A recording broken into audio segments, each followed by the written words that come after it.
The new CEO, Steve Ballmer from Microsoft, predicted that within 10 years newspapers won't be delivered physically, they'll be delivered digitally. Do I think that's right? No. I think certainly some newspapers will, but people love the print medium itself, and it's an easy to use medium, and it's proved to be very durable. What's clearly changing is the business model.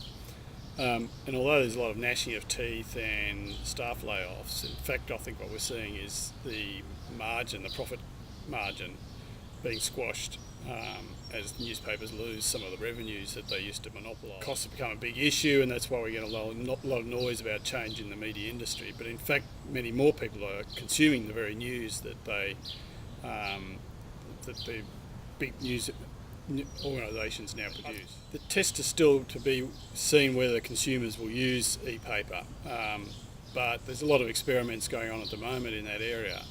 The big breakthrough would be for the newspapers would cut their costs in half. So they'll be incented to want to move people over to those electronic readers because they'll make more profit at a stage where their profits are being eaten at because of loss of revenue on the internet.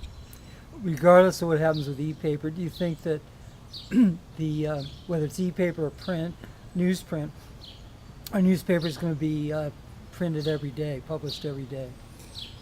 It's a good question. Good question, because if you look at the economics of newspapers, typically they make their money on the weekend through classifieds and display advertising, and day-to-day newspapers, Monday to Friday, barely make any money, if any at all. So you could see a situation where the daily newspaper, Monday to Friday, is in fact delivered by the internet, and then the Saturday to Sunday paper is a hard copy version delivered to your door.